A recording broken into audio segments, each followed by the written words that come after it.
kembali lagi pada video pembelajaran IPS untuk kelas 8 SMP. Tentunya masih bersama saya Thomas Rinto Harumonte. Nah, pada video pembelajaran kali ini kita akan melanjutkan pembahasan materi bab 3 kita, ya, di mana kita akan mempelajari tentang perdagangan antar wilayah yang terdiri dari perdagangan antar pulau dan perdagangan antar negara, ya. Nah, seperti biasa, target atau tujuan pembelajaran yang hendak kita capai pada pembelajaran kali ini yaitu diharapkan siswa mampu mendeskripsikan atau menjelaskan, menggambarkan perdagangan antar pulau dan perdagangan antar negara.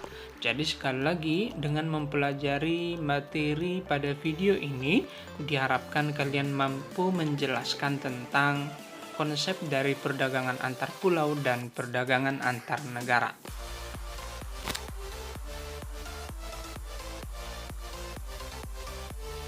Nah, sekarang yang pertama coba kita lihat konsep dari perdagangan antar wilayah serta perdagangan antar pulau.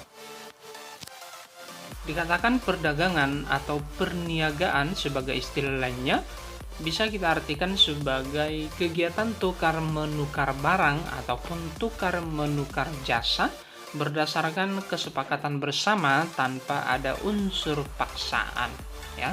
Jadi sudah pasti karena adanya kerelaan, ya, ataupun kesepakatan di antara dua pelaku yang akan melakukan perdagangan, ya.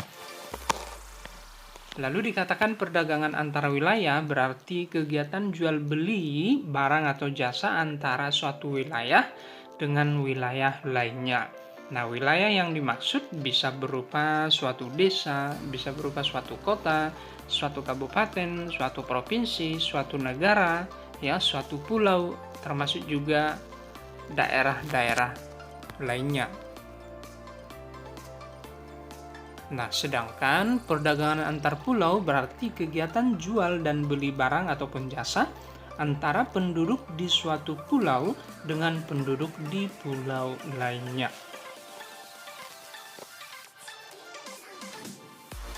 Nah, apa sebenarnya tujuan dari perdagangan antar pulau? Nah, tujuan pertama dari perdagangan antar pulau adalah memperoleh keuntungan, ya.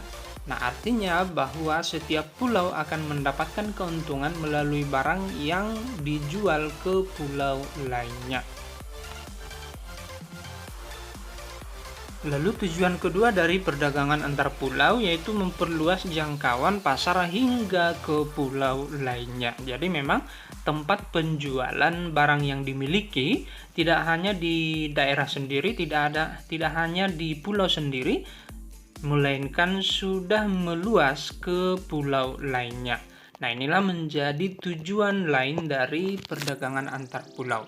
Dengan semakin meluasnya jangkauan pasar ataupun daerah pemasaran, sudah pasti, ya, barang yang dimiliki akan semakin cepat terjual. Begitu, ya. Lalu tujuan yang ketiga adalah memperoleh barang yang tidak diproduksi pada daerah pulau tersebut. Artinya apa? Jika suatu pulau tidak memiliki barang, ya, barang tertentu, maka bisa mendatangkannya dari pulau yang lain. Nah, dengan kata lain, meskipun misalnya suatu pulau tidak memproduksi atau tidak menghasilkan barang-barang tertentu di pulau tersebut, mereka bisa memilikinya dengan cara mendatangkannya dari pulau yang lain. Begitu, ya. Nah, sekarang coba kita lihat faktor pendorong dari terjadinya perdagangan antar pulau, ya. Nah, secara umum, faktor yang pertama adalah karena adanya perbedaan faktor produksi yang dimiliki. Nah, tentu kalian masih ingat yang dimaksud dengan faktor produksi dan termasuk juga bagian-bagian dari faktor produksi. Perlu saya ingatkan sekali lagi bahwa yang dimaksud dengan faktor produksi adalah segala hal yang sifatnya mendukung kegiatan produksi. Nah, adapun faktor produksi ini secara umum ada 4 bagian, ya. Yang pertama adalah segala sumber daya alam yang akan dijadikan sebagai bahan baku bagi industri. Lalu yang kedua ada tenaga kerja, ya, atau sumber daya manusia sebagai pekerja di industri.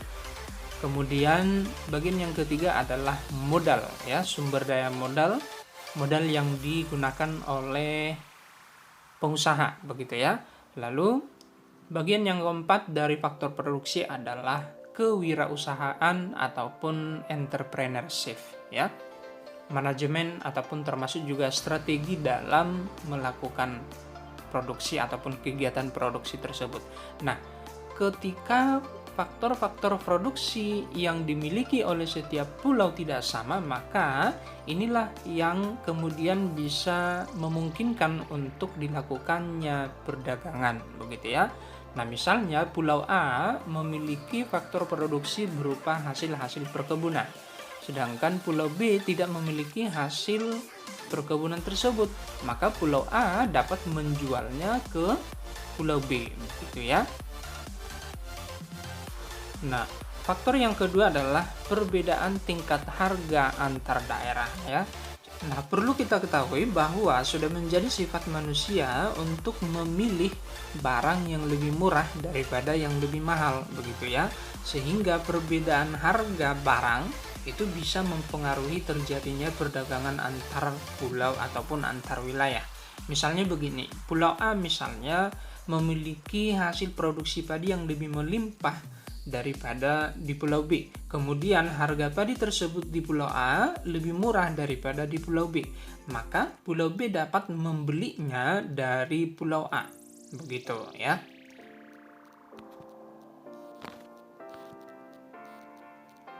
Kita lanjut berikutnya, yaitu manfaat dari perdagangan antar pulau.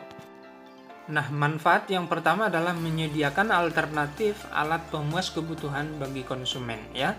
Nah, perlu kita ketahui bahwa yang dimaksud dengan alat pemuas kebutuhan adalah segala sumber daya alam atau secara umum segala sumber daya yang bisa dipergunakan manusia untuk memenuhi kebutuhannya, begitu ya. Nah, dengan demikian, ketika terjadi perdagangan antar pulau, maka masyarakat umum bisa memiliki barang-barang tertentu sebagai kebutuhannya meskipun tidak diproduksi di wilayahnya sendiri, ya, melainkan didatangkan dari wilayah lain, didatangkan dari pulau lain misalnya, ya. Nah, manfaat yang kedua adalah meningkatkan produktivitas, ya. Perlu kita ketahui bahwa ketika perdagangan antar pulau semakin meningkat, maka jumlah penjualan juga akan meningkat, begitu ya. Ketika jumlah penjualan meningkat, maka produktivitas, ya, keuntungan, pendapatan yang dimiliki itu semakin bertambah. Itu yang dimaksud dengan meningkatnya produktivitas, ya. Lalu yang ketiga di sini manfaat perdagangan antar pulau yang ketiga, memperluas kesempatan kerja bagi masyarakat, ya. Perlu kita ketahui bahwa kesempatan kerja berarti berhubungan dengan tersedianya lapangan kerja, begitu ya, tersedianya tempat bekerja bagi masyarakat. Ya, ketika lapangan kerja tersedia, maka pengangguran akan semakin berkurang, pendapatan masyarakat akan semakin meningkat, begitu ya. Masyarakat akan dapat memenuhi kebutuhannya. Baik, sekian mengenai perdagangan antar pulau. Sekarang kita lanjutkan dengan perdagangan antar negara, ya. Nah, yang dimaksud dengan perdagangan antar negara atau perdagangan internasional adalah aktivitas atau kegiatan perdagangan yang dilakukan oleh masyarakat suatu negara dengan masyarakat negara lain atas dasar kesepakatan bersama. Masyarakat yang dimaksud bisa berupa individu, ya, atau perorangan, bisa juga berupa kelompok masyarakat, bisa juga berupa lembaga atau badan, ya, baik yang sifatnya resmi, ya, lembaga pemerintah ataupun lembaga swasta, begitu ya, di suatu negara dengan negara lainnya, ya. Nah, adapun ruang lingkup dari perdagangan antar negara bisa berupa yang pertama, perpindahan barang dan jasa dari suatu negara ke negara yang lain, ya. Barang ataupun jasa yang berpindah dari suatu negara ke negara lain atas dasar kesepakatan bersama, maka itu sudah merupakan contoh dari perdagangan antar negara. Lalu yang kedua, perpindahan modal, ya, melalui investasi atau tabungan, ya, investasi yang dilakukan oleh bangsa asing, baik individu maupun kelompok, begitu ya. Nah, maka ketika modal itu masuk ke suatu negara, katakanlah warga negara asing menanamkan modalnya ke Indonesia, itu juga merupakan contoh dari perdagangan antar negara. Lalu yang ketiga adalah perpindahan tenaga kerja dari suatu negara ke negara lain, ya. Tenaga kerja Indonesia misalnya yang bekerja di luar negeri, begitu ya.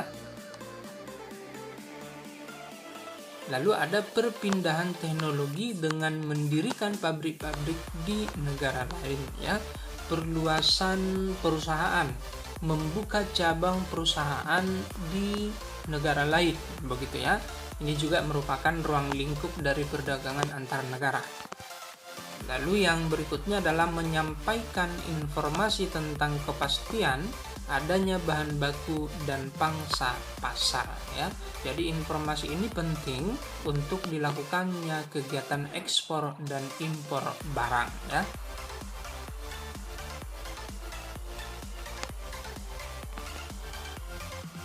Lalu aktivitas perdagangan antar negara bisa berupa dua hal, begitu ya. Hal yang pertama adalah ekspor dan hal yang kedua adalah impor, ya. Nah, ekspor merupakan kegiatan menjual barang ke luar negeri, ya. Menjual barang ke luar negeri. Ekspor dilakukan oleh seseorang atau badan. Kemudian pelaku ekspor ini disebut dengan eksportir. Tujuan utama dari kegiatan ekspor adalah untuk mendapatkan keuntungan, ya. Barang yang diekspor akan dibayar oleh pihak pembeli ataupun pihak luar negeri dengan alat pembayaran berupa mata uang asing, ya, bisa berupa dolar Amerika misalnya ataupun mata uang luar negeri lainnya. Nah, selain aktivitas ekspor seperti yang saya katakan tadi, aktivitas perdagangan antar negara juga bisa berupa impor, ya. Impor ini merupakan kegiatan membeli barang dari luar negeri. Seseorang ataupun badan yang melakukan impor disebut dengan importir. Pelaku, begitu ya, pelaku impor berarti importir. Importir dapat menukarkan uang rupiah mereka dengan mata uang asing di bank dalam negeri. Selanjutnya dilakukan untuk membayar barang yang diimpor atau barang yang dibeli dari negara lain. Nah, lalu kebijakan pemerintah untuk mendorong ekspor. Kebijakan-kebijakan apa yang perlu dilakukan oleh pemerintah untuk meningkatkan jumlah penjualan barang ke luar negeri, begitu ya. Kebijakan yang pertama yang bisa dilakukan adalah memberikan kemudahan kepada produsen barang ekspor, ya. Kemudahan yang dimaksud bisa berupa kemudahan izin, ya. Izin pendirian perusahaan, begitu ya, izin operasionalnya, termasuk juga izin melakukan ekspor, izin melakukan penjualan barang ke luar negeri, ya. Lalu yang kedua, menjaga kestabilan nilai tukar rupiah. Jangan sampai misalnya nilai tukar rupiah semakin melemah, ya, karena ini nantinya bisa akan merugikan para pengusaha dalam negeri, ya.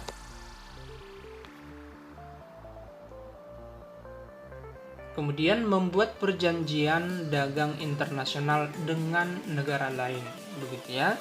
Ketika Indonesia misalnya memiliki hubungan bilateral, hubungan kerjasama ekonomi dengan Jepang, maka para pengusaha Indonesia sudah bisa semakin leluasa melakukan kerjasama perdagangan antara Indonesia dengan Jepang. Jadi dengan adanya perjanjian ataupun kerjasama antara dua negara, katakanlah antara Indonesia dengan negara lain, ya, maka ini nanti akan semakin mendukung semakin tingginya nilai ekspor ataupun jumlah penjualan barang ke luar negeri. Lalu yang berikutnya adalah meningkatkan promosi, ya. Promosi berarti memperkenalkan berbagai produk atau berbagai jenis barang yang dimiliki oleh Indonesia ke luar negeri. Dengan demikian, luar negeri atau masyarakat asing akan semakin mengenal barang-barang yang ada di Indonesia. Nah, sekarang coba kita lihat faktor apa saja yang sifatnya mendorong kegiatan ekspor, begitu ya. Faktor yang pertama adalah kondisi atau keadaan pasar luar negeri. Semakin banyak misalnya orang-orang yang ingin membeli barang Indonesia, maka kegiatan ekspor Indonesia akan semakin mungkin dilakukan. Lalu yang kedua adalah keuletan eksportir untuk menangkap peluang pasar. Jadi seorang pengusaha juga harus memiliki kemampuan untuk membaca atau melihat ke negara mana kira-kira yang cocok dijual barang yang dimiliki, begitu ya. Lalu faktor yang ketiga adalah kondisi sosial, ekonomi, politik suatu negara. Nah, artinya apa? Ketika negara lain memiliki kondisi sosial, ekonomi, politik yang stabil, maka akan semakin memungkinkan bagi kita untuk menjual barang yang kita miliki ke negara lain tersebut. Nah, sebaliknya ketika kondisi sosial, ekonomi, politik negara tersebut terganggu, maka kegiatan ekspor kita pun kurang lancar, begitu ya. Karena sudah pasti ketika terjadi demonstrasi, ya, kondisi politiknya terganggu, maka kegiatan ekonominya juga akan terhenti ataupun minimal terganggu, begitu ya. Nah, mereka juga akan mempengaruhi jumlah pembelian barang dari negara kita misalnya ya. Baik, sekian materi yang kita bahas pada video pembelajaran kali ini. Sekali lagi jika ada pertanyaan silakan buat di bagian komentar ya. Akhir kata saya mengucapkan selamat belajar dan tetap semangat.